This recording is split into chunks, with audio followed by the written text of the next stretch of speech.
La 4G Batelma vous présente Ni Vava.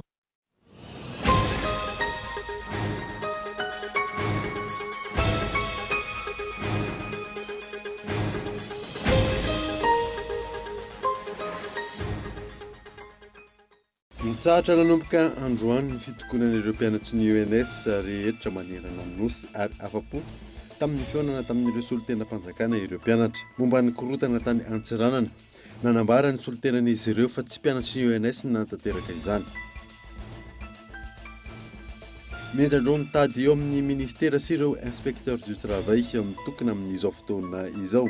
Eo am-pitadiavana vahaolana isika ho ny ministra tompon'andraikitra. Famonoana afo izany ho kosa ny syndicat autonome des inspecteurs du travail. Nampanantena ireo vahoaka ny Betafy ny gouvernora ny faritra Vakinakaratra amin'ny anaovana tamboho manodidina ny kianja manara-penitra any amin'ny toerana. Ankehitriny tsy tanteraka izany ka mitaraina ireo vahoaka. Olona miisa 4 no voasambotra ny mpitandro amin'ny filaminana vokatry ny asa fisolokiana amin'ny alalan'ny mobile money atao Ambatondrazaka. Natratratra ny amin'ny 7 ariary ny vola voasoloky nandritra izany raha mitatitra azo tao aorianan'ny fanadihadiana. Maresaka iraisam-pirenena miantso ny fampihavana-pirenena ny filoha Donald Trump tao aorianan'ny fidirana enkerana nataon'ny Pombasy tao amin'ny Capitole. Amin'ny tombony tsikerana azo azy tao aorianan'ny tranga iny. Nadilo haranao afaka fotoana fo.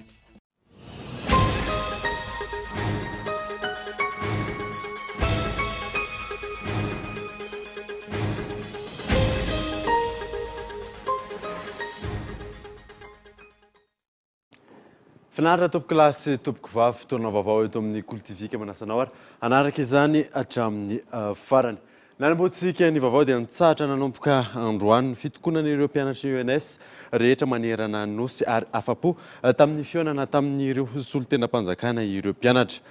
Momba ny korotana tany Antsiranana kosa indray dia nanambara ny solon-tenan'izy ireo fa tsy mpianatry ny UNS nanatanteraka izany io na saina. Ny ravina ny olana eo amin'ny mpianatry ny ENS sy ny ministera ny fanabeazam-pirenena taorian'ny fiaonana teo amin'ireo mpianatra sy ny tompon'andraikitra isa-tokony voakasika amin'ny fitakiana. Afa-po tamin'ny fiaonana sy ny fanapa-kevitra ny arahana indray ireo mpianatra amin'ireo ENS rehetra manerana ny nosy ka nampitsahatra ny fitokonana. Fanambaran'ny mpianatra antsahatra manomboka androany ny fihetsiketsehana manerana ny ENS rehetra eto Madagasikara. Eto izay dia manambara fa nafa-pony tokoa atena afa-po tanteraka ny dinidinika izay niarahana tamin'ireo solon-tena ireo androany. Ka manambara amin'ny rehetra fa mitsahatra ny hetsika rehetra eran'ny Madagasikara izay nataon'ireo mpianatra ny école normale supérieure. Isan'ny vahaolana noraisina ny famoahana arrêté ministériel izay mamadika ilay protocole nosoniavana tamin'ny taona 2012 araka ny fitakiana ireo mpianatra ka efa voarafitra ihany koa ny antanatohatra sy ny tetiandro ivoany izany. Ankoatr'io, araka ny fanapa-kevitra ministera ny fanabeazam-pirenena ho famaliana ny fitakian'ireo mpianatra hatrany, hisy ny volavolana didi-pitondrana ny amin'ny andraisan'ny ministera ny fanabeazam-pirenena feno ny andraikitra manomboka amin'ny fanaovana ny fanadinana fidirana eny amin'ny ENS mba hifandray amin'ny filan'ny ministera ny isan'ny mpianatra ho raisina ary hiditra avy hatrany eo amin'ny sehatry ny asa aorian'ny fahavitany fianarana. Tanjona amin'izany ny isoroana ny olana tahaka ny mitranga ankehitriny. Teboka lehibe ihany koa ny fandraisana ireo mpianatry ny ENS rehetra efa navita fianarana. Ka efa tafiditra tanteraka ao anatin'ny quota 7e vague, quota 8e vague ireo mpampianatra ireo miaraka amin'ireo maître Frama ireo. Ka eto dia manentana ny tsirairay indrindrandrindra ireo mpianatra zanaka malagasy eny amin'ny ENS mba ho tony mba hifanantona amin'ny ray aman-dreny ara-panjakana mba ahafahantsika mijery ny vahaolana maharitra ary mifandraika amin'ny etaeta sy antana izy ireo satria tsy ataoko hoe fitakiana ilay izy fa anta sy fangatana zany an'izy ireo. Momba ny korontana ny seho tany Antsiranana omaly nanambara androany ny solon-tenan'ireo mpianatra fa tsy ny mpianatra no natanteraka ny fanomban-javatra alina. Ny araika ambin'ny folo teo na 12 ora teo zany dia efa niteny zay hoe mitsahatra le zavatra fa magnano négociation zay taty dia efa niezaka zany zareo dia nitsahatra fa noho ny zavatra maro samihafa zany tany Diego mety dia nidiran'ireo namana zay tsy ENS mihitsy zany ny grève nagnararoatra zany zareo tany ny zavatra nataon'ny ENS dia maro zany zavatra simba tany surtout tamin'ny alina iny fa matoky sy marina zay fa tsy ENS mihitsy ny nanao ny zavatra io fa olona hafa mihitsy fa tsy fantatra. Araka izany, iverina indray ny fianarana manomboka ny alatsinainy izao ireo mpianatra rehetra amin'ny ENS manerana ny Nosy. Hotohizana ny fanadidina mahakasika ny fioaram-pefiny seho nandritry ny hetsiky ny mpianatry ny ENS tany Antsiranana, Osamborina sy hoenjehana araky ny lalàna izay voapirofo tompon'antoka tamin'izany hoy ny commande ny farim-piadidin'ny gendarmerie ao Antsiranana tamin'ity androany ity. Yves Richard. Taorian'ny fanadihadiana natao azy ireo, navototra ireo mpianatra 970 voasaringotra tamin'ny fandrobana sy fanapotehana fananam-panjakana, ary nitarika ny savorivory ka nanohintohina ny filaminam-bahoaka tao Antsiranana. Nazo lazaina ho ny lamina azy araka izany ny toedra raha any an-toerana amin'izao fotoana. Nazava ny afatry ny kamandin'ny farim-piadidin'ny gendarmerie ao Antsiranana androany ho an'izay tompon'antoka amin'izany.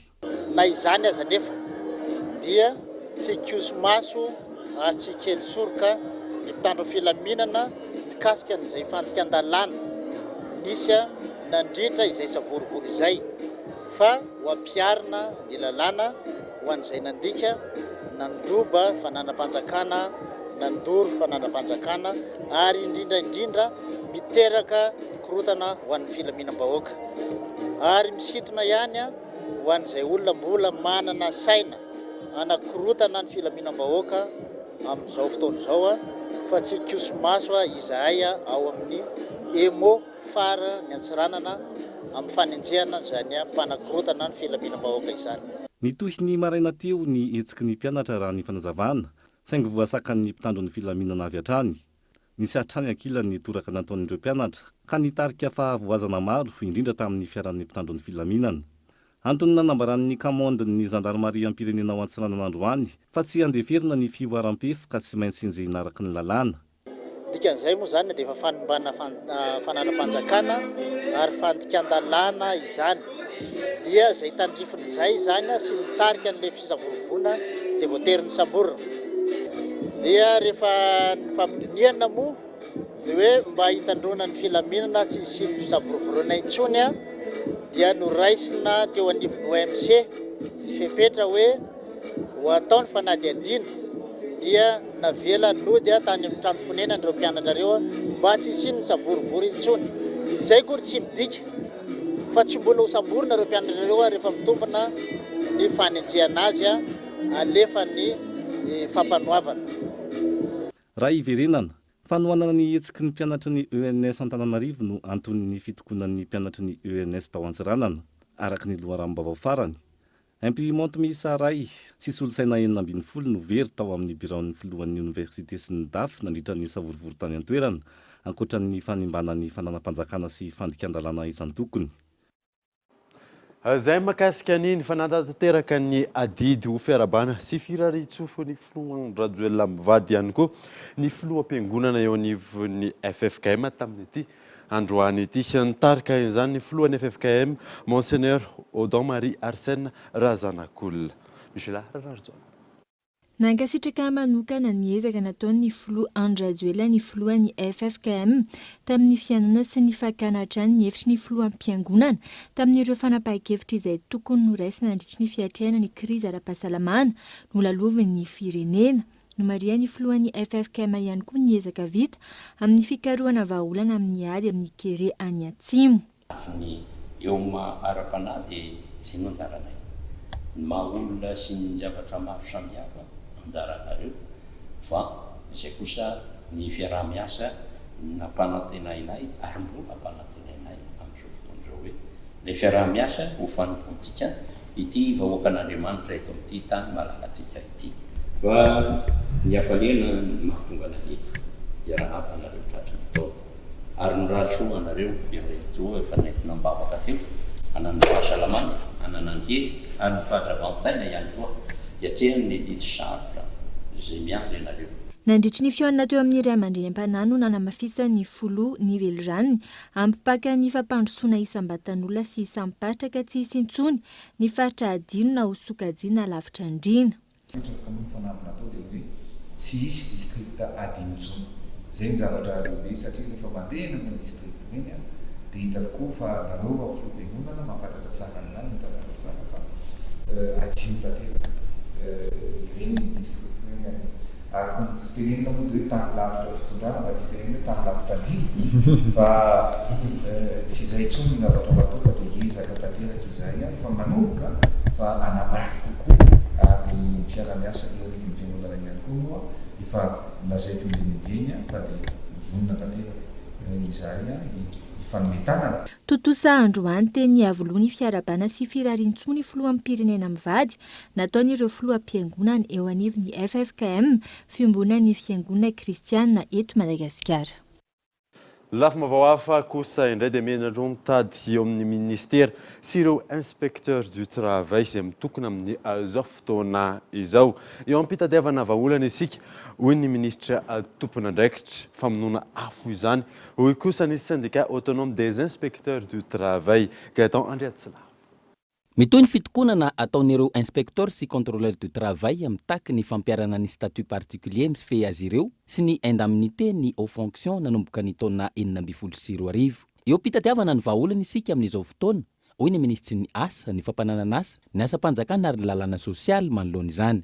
Jerena satria lafiny ara-teknika izy ireny matoko 5 taona zany, vao 2 taona nge ny fitondrana amin'izao, nefa 3 taona talohan'izay inona ary ny antony tsy nanatanteran'ilay fitondrana nisy tamin'izany fotoana zany. Mety misy sakana zany, misy problème. Nefa ny fitondrana ankehitriny tsy milasa hoe avelao zay fa hojerena kosa ny fomba fanatanterahana an'izay manomboka amin'ny fotoana oviana amin'ny fomba ohatrany ahoana. Fampandriana drisa sy famonoana afo nisy hatr'izay, hoy ny eo anivon'ny syndicat maleo tena ny inspecteur du travail manoloana izany.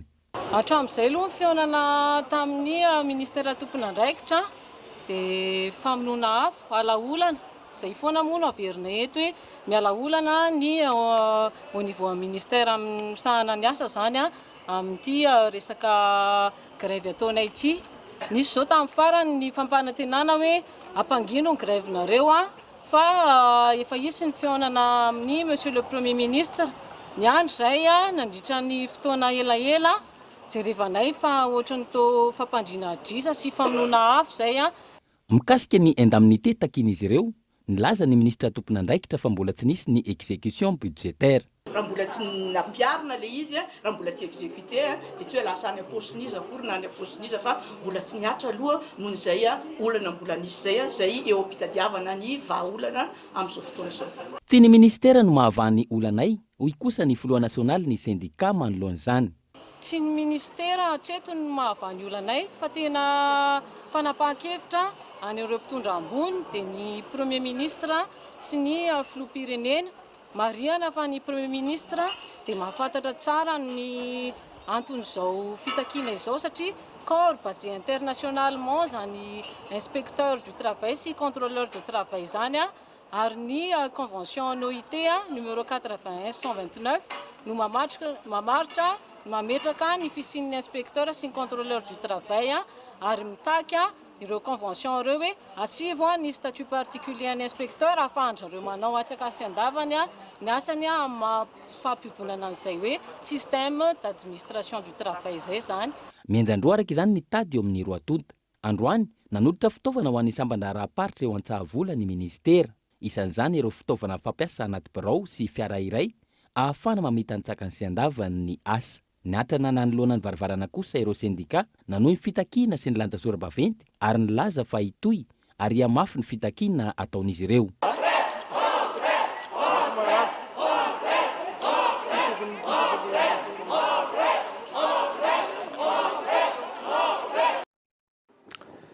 Niakatra fampanoavana androany teny amin'ny pôle anticorruption ireo roa tafajanona teto Madagasikara voaroiroy nandray anjara tamin'ny fanondranana antsokosoko ireo volamena milanja 3.5 kilao. Vesatra anendrehana azy ireo ny fanodikodinana arena kibon-tany sy firaisana atsokombakomba. Abraham Nandriamana. Niakatra fampanoavana androany teny anivon'ny PAC na ny pôle anticorruption ny raharaha mikasika ny fanondranana antsokosoko ireo volamena milanja 3.5 kilao tratra tatsy Afrika Atsimo. voaroroy tamin'izany ireo pandemia sarota vajanona teto Madagasikara, nanaovana fanadiadiana ihany koa ireo mpanamory ilay fiaramanidina na tratrarina ireo volamena. Antony hanenjehana azy ireo ny fanodikodinana ny harenan-kibon'ny tany sy ny firaisana tsy kombakomba amin'ireo mpanao ratsy, raha nanambarany ireo mpisolo vava. Ankoatra izay, mpitandro ny filaminana sy piasa eo anivon'ny fahaditsiranana ihany koa no hita teny amin'nivon'ny paka tamin'ity androany ity, andrasana tretiny toyiny sy ny vokatra azo tao aorian'ny fanadiadiany. Lafa mavao hafa kosa indray dia lalana maro no asiana fanamboarana sy fanavaozana amin'ny lalam-pirenena faharoa, isan'izany lalana izay mampitohy ny commune Ambomangakely sy ny commune Betsareine district Avaradrano.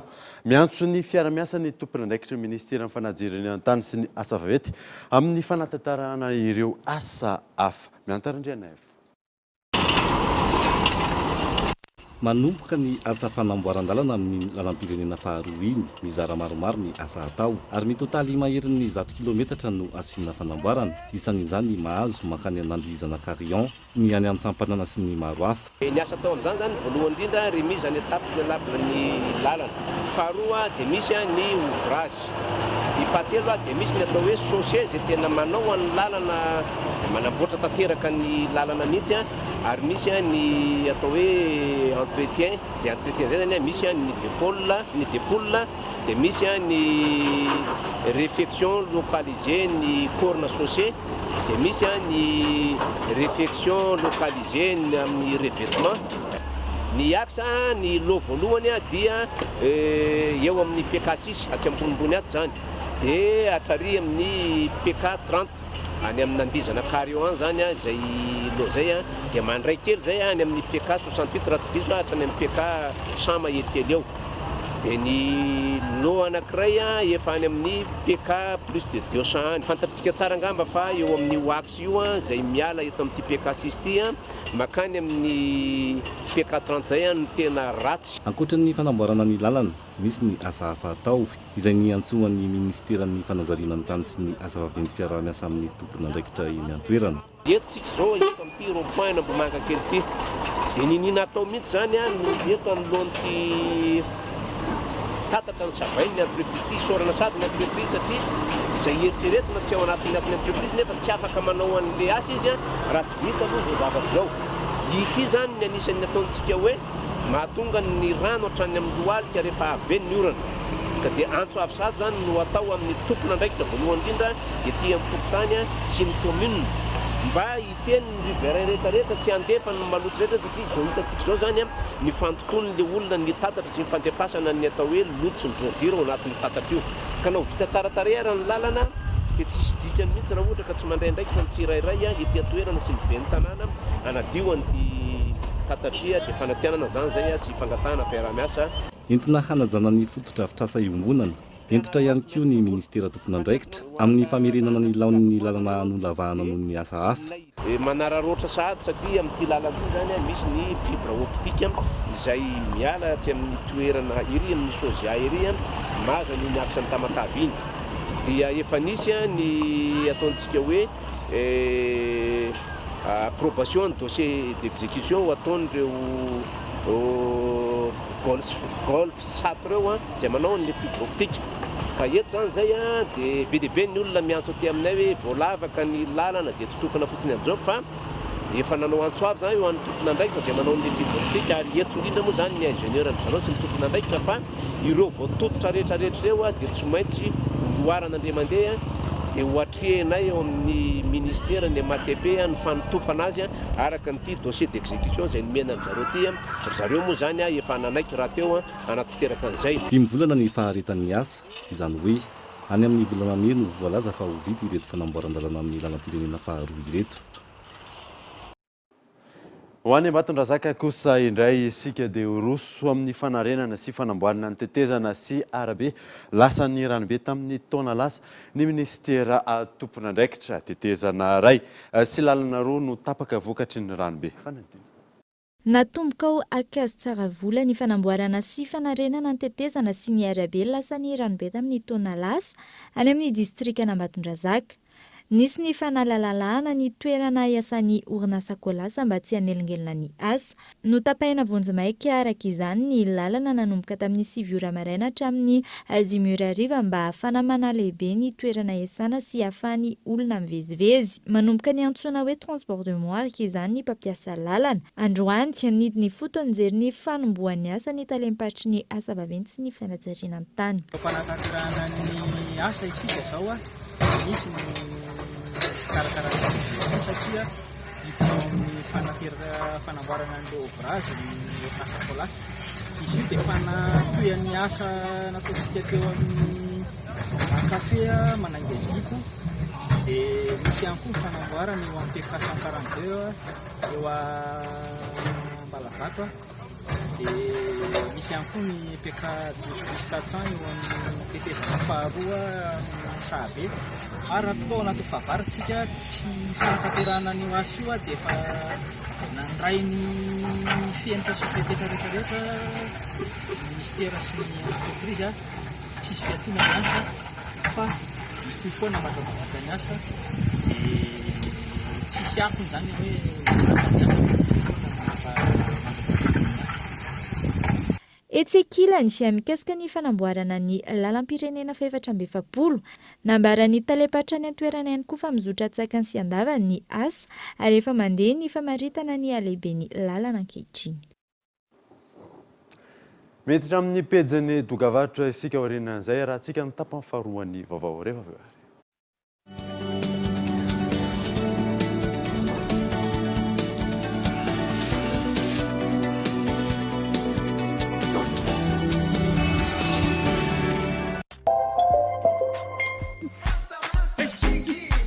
Efa tonga eto amin'ny fivarotana ankehitriny ny entana vaovao marka LG. Entana tena original, fahita lavitra ny OLED révolutionnaire, micro-ondes miaraka amin'ny technologie smart Inventor, réfrigérateur d'or indoor Instalview. Fihenam-bidy sy fanomezana maro no zaraina ho an'izay manjifa rehetra ary maimam-poana ihany koa ny fanaterana. Manjifa ny marka LG, miaraka amin'ny LG, fiainana mora kokoa.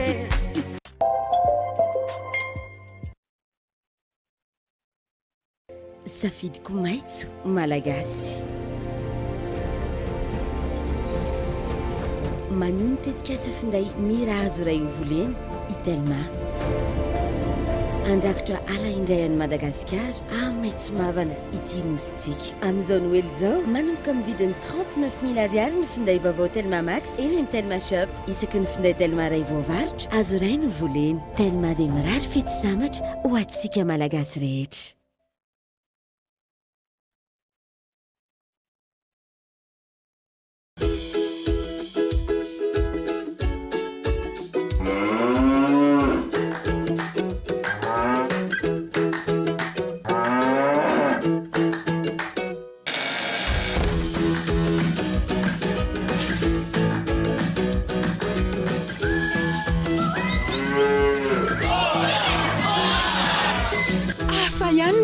Chocolat, Marie-Etcherie, sady vita avy amin'ny ronono velona avy any Antsirabe ary andramoangana ny yaourt chocolat vaovao, tsiro tropikaly hafakely, mangue sy corosol. Chocolat, ny tsiro tena izy. Candy Madagascar, tranombarotra lehibe indrindra eto Madagasikara mivarotra ny fitaovan-dakozia rehetra mitondra marika lehibe toy ny LG, Mairos, Nokia, Philips, Hardy, Black & Decker sy ny maro hafa koa. Tsy izay ihany fa misy koa ny fanaka maro samihafa afaka hisafidiananao, tsara kalitao ary mitondra marika lehibe ihany koa toy ny Coca, Sokoa. Tongava ary manjifa ny entana ato amin'ny Candy Madagascar ety Andraharo akaiky ny Mada Auto.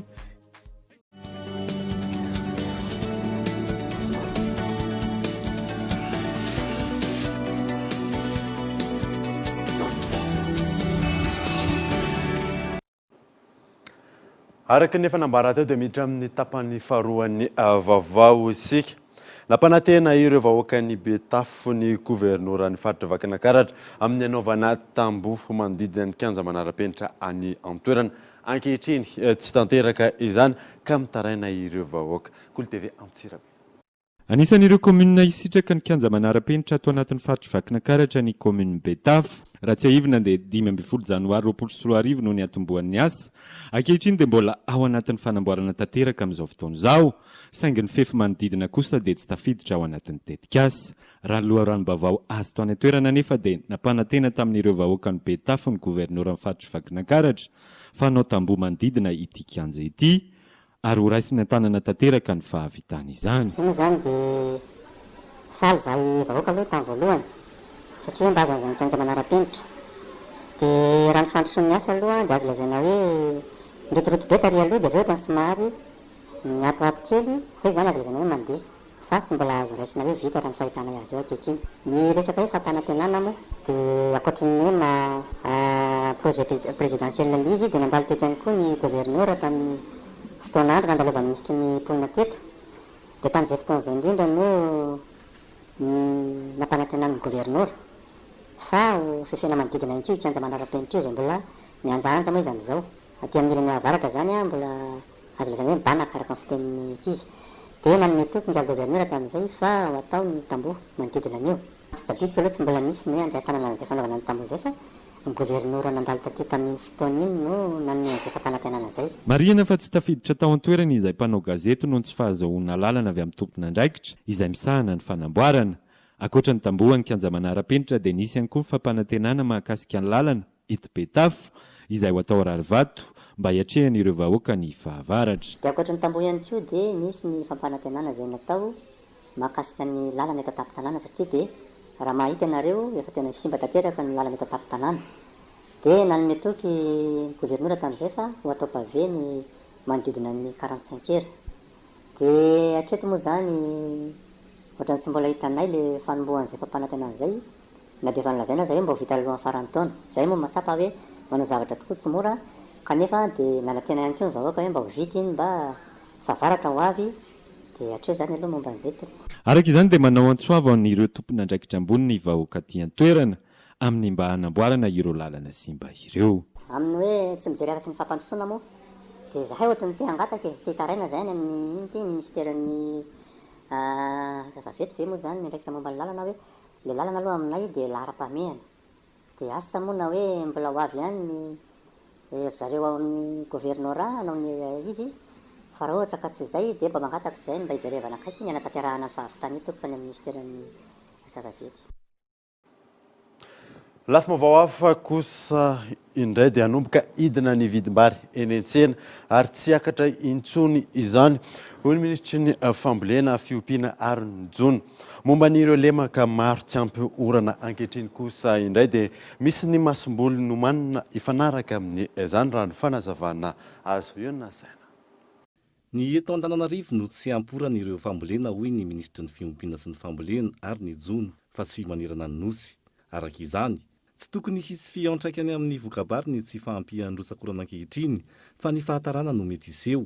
Efa miakatra ny vokatra vary aloha amin'ireo faritra sivy eto Madagasikara ka hanomboka hidina ny vidim-bary ho iatrany ny ministra tompon'andraikitra. Antsika tena anatin'ny fijinjana misy fotoana kely karakarana azy fa tsy maintsy hiakatra eo amin'ny tsena io dia izay dia efa manara-maso dia n'izao zany hoe mba tsy hisy ny fitazomana an'ilay vokatra any amin'ilay mpamokatra na any amin'ireo le collecteur ireo le mpanangom-bokatra any ambadibadika rehetrarehetra any. Tena misy io vary io ary manara-maso an'izay zay mety hoe ny fahatarany fahatongavany eo amin'ny tsena mety mbola tsy tena mampidina aingana an'ilay vidim-bary fa tsy maintsy hidina io. Zay dia matoky an'izany ary tsy hiakatra intsony koa io zany satria fa misy fanara-maso akaiky atao ary isan'andro isan'andro ny teknisiana dia mijery an'izay mijery aiza mbola misy vary aiza nefa tokony efa hiditra anatin'ny tsena satria akoatra ny atsimon-drano sy ny manodidina n'Antananarivo sy Ambatondrazaka dia misy ny vary aloha eto Madagasikara. Manoloana ireo distrika tsy afaka mamokatra noho ny tsy fahampihan'ny rano toa ny ao atsimon-drano efa misy ny vahaolana raha ny fanazavana trany. Mandeha ihany koa ny fifampitiniana amin'ireo mpamboly ao amin'ny faritra loatra mangoro hanavotana ny taom-pambolena. Manana amin'izany fampiasana variété cycle court mba tsy ho lava loatra mba tafiditra anatin'izy mba mifanaraka amin'ilay fahatarany ny fahatongavan'ny orana. Raha toa zareo miteny hoe mety ho sarosarotra fa mila amoksena zany hoe mila tena hoe amoksena ohatran'ny pompe reny zany amoksena le campagne dia zay zany efa mijery an'izay ny teknisiana amin'izao fotoana izao hoe inona ny possibilité ahafahantsika miamoksé an'ilay campagne mba rehefa milatsaka betsaka ilay orana dia hitoy amin'izay izy rehefa avy eo sana an'ireo lay karazam-bary tsy lava tsingery taona ary ny any amin'ny faritra loatra moa zany efa manao sensibilisation zay amin'izao fotoana izao hoe raha somary taratara ny faharoapolo na farany volana janoary zao dia aloha tsy manetsa makalioka intsony satria makalioka dia tena sensible amin'ny hafanana zany sy ny alavan'izay tsingery taona zay fa alohantsika mampiasa karazam-bary hafa rehefa mivonona amin'izany tsika amin'izao fotoana. Raha i maso miainga eny amin'ireo mpamboly, ny mpanangom-bokatra, ny mpamongady, hatreny amin'ny mpananjara ny vokabary amin'izao vary aloha izao, hisorohana ny fitahirizam-bary sy aradrarany. Ny makasika ny gazety mpiseho isan-kerinandro Madagasikara Matin Hebdo indray ny entina aminao anatin'ity fanadadinina manaraka ity ny antsipirin'izay izay entin'ny olona saina. Nivoaka tamin'ity androany ity ny gazety Madagasikara Matin Hebdo laharana fahaenina amby fitopolo amby zato isarian'ny mpamaky azy amin'izany amin'ny pejy faha-efatra perspective 2021 Andry Rajoelina tient à ses grandes ambitions. Nouvelle chambre haute du sénateur Irmar et deux du MMM izay no amin'ny pejy fahatelo. Eo amin'ny pejy fahaenina bilan 2020 des réalisations dignes malgré un contexte difficile. 73,5 kg d'or malagasy saisis en Afrique du Sud. Le fils d'un politicien de l'opposition parmi les personnes incriminées, izay no amin'ny pejy faharoa. Eo amin'ny pejy fahafito kosa indray les dossiers brûlants de 2020, de l'affaire de la Chirama à celle des bonbons sucettes. Perspective 2021, une année pleine de rebondissements, izay no amin'ny pejy fahavalo n'ity gazety Madagasikara Matin Hebdo ity. Eo amin'ny pejy fahafolo perspective 2021, le début de redressement économique. Ankoatra izay eo amin'ny pejy fahaenina ambin'ny folo sy fafito ambin'ny folo ny maresaka ara-panatanjahantena eo amin'ny sehatra iraisam-pirenena. Ary eo amin'ny pejy fahavalo ambin'ny folo kosa ny Covid-19 maneran-tany sy ny zava-nitranga tany Washington.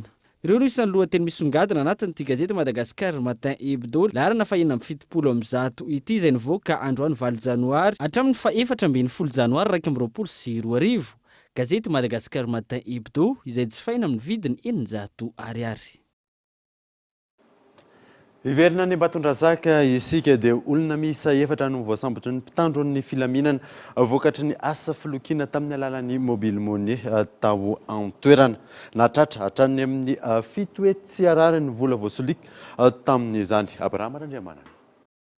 Misa efatra ireo olona voasambotra mitandro ny filaminana ary natolotra ny fampanoavana tao Ambatondrazaka mikasika ny asa fisolokiana amin'ny alalan'ny mobile money. Efa manetsiny ireo vola voasolokin'izy ireo amin'ny ankapobeny ireo mpandraharaha manao ny mobile money no lasibatra amin'izany. Milaza ny andefa vola izy ireo ka no zavatra hafa no miseho.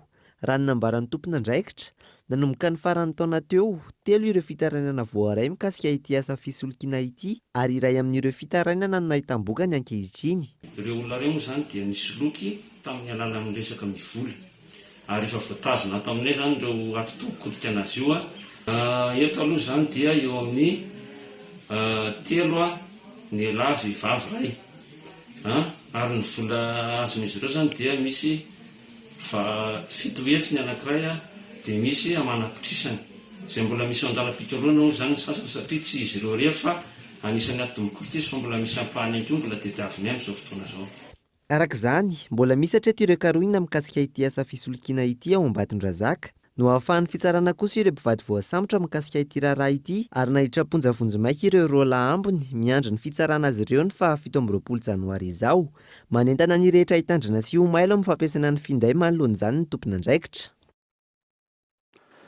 Totosa androany kosa teny Betongolo no lanonana ara-miaramila nanaovana avelona ny generaly Randriamavalsoa Girard izay hisotro ronono tao aorian'ny adidy sy fanompoam-pirenena izay nataony ho an'ny tanindrazana nandritra ny 30 taona mahery ny tenany izay efa nitana andraikitra ambony maro ary efa sekretera mpanjakana miadidiny zandarmeriam-pirenena ny taona 17 hatramin'ny taona 18 sy 20. Nitarika ny lanonana ny General Ravalomanana Richard. Nanohitantsika ny vaovao kosa indray dia tsy ny tontolon'ny politika ihany no ampandroso ny firenena fa manana anjara andraikitra avokoa ny olona rehetra. Ilaina ny ametrahana fijery sy fomba fanao vaovao. Lehilahy Ranefson. misy zavatra tsy mety ao hoy ireo tompon'andraikitra nandrafitra ny aram-bato-kevitra rehefa ny pauvreté intergénérationnelle no lalipaka. Ilaina ho izy ireo ny fametrahana vision générationnelle na ny fijerena ireo taranaka vina ho an'ny zato taona manaraka. Ho fampandrosoana ny firenena, mila mametraka fijery vaovao ny tompon'andraikitra isan-tsokajiny eto amin'ny firenena. Ny fampandrosoana ny firenena dia tsy lafin-dresaka politika fotsiny, izay ilay fomba fijery vaovao. Ny fampandrosoana ny firenena dia na amin'ny lafin-dresaka politika, na ny fanabeazana, na ny fianakaviana, na ny resaka ekonomika, na ny serasera, na ny zavakanto, ary ampiana ny lafin-dresaka tanora satria ny polisan-dato malagasy dia tanora. Ary indrindrandrindra ny lafin-dresaka nouvelle teknôlôjia. Misy sehatra maro zany izay tokony hijoroantsika malagasy, hijoroantsika kristianina, ary hitondrantsika n'izay soatoavina izay ahafahantsika manala an'ity firenena ity eo anatin'ny fangejany ny resaka fahantrana. Natolotra androany ny aram-bato-kevitra no volavolain'ny HFKF na ny hetsika fampiraisana kristianina ho an'ny firenena. Tanjona napetraka ny ahatonga azy ho fakan-kevitra ho an'ny maro amin'ny fanarenana ny firenena izay manana viana miisa 4, isan'izany ny fomba fijery vaovao, ny fomba fanao vaovao. Lala-kevitra ajoro hitadiavam-bahaolana eto anivon'ny firenena ny ara-bato-kevitra. Ndray-mbava eo amin'ny tontolon'ny baolina kitra no lavan'ny confédération africaine omaly ny filatsahako vidinany amady ho filohan'ny CAF. Anton'izany moa ny fanapa-kevitra izay niraisin'ny FIFA amin'ny fanasaziana azy. Izay ny vadiantsika maresaka iraisam-pirenena dia miantso ny fampihavanam-pirenena ny filoha Donald Trump taorian'ny fidirana ankerana ataon'ny Pombaza tao amin'ny Capitole. Amin'ny tombony tsikerana azo azy taorian'ny tranga iny fanadina. Nanitsakitsaka ny asy ny demokrasia amerikana ireo mpanao fihetsiketsehana niditra ankerany tao amin'ny Capitole ireny. Ho an'ireo nandika lalàna tamin'ny alalan'ny herisetra sy ny fanimban-javatra dia hiarany lalàna izy ireo. Io no nambaran'ny filoha Donald Trump taorian'ny tranga nataon'ny Pombaza tamin'ny Capitole izay namoizana ny olona miisa 5. Nanomboka ny lefitra ny tena raha ny nambaran'ny mpandinika politika ny antoerana no nitsikera maro nahazo azy taorian'ny tranga iny. Raha toka efa nilaza ny anatotsan'ny famindram-pahefana amin'ity janoary ity ny tenany, nitaky ny elany mialoha eo amin'ny toerana ireo avy amin'ny demokraty.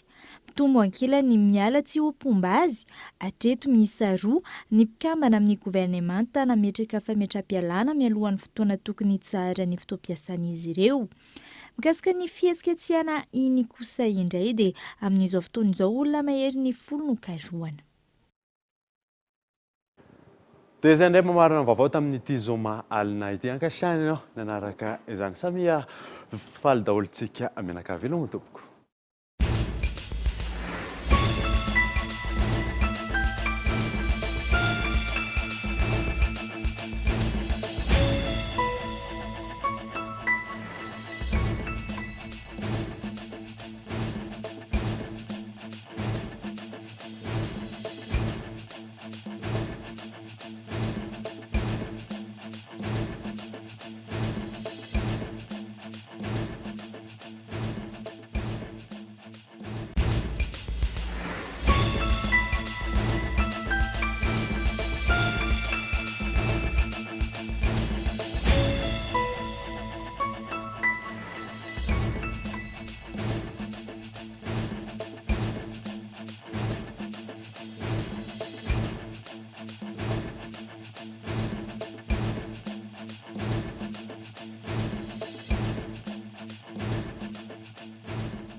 La 4G by Telma vous a présenté Ni Vavo.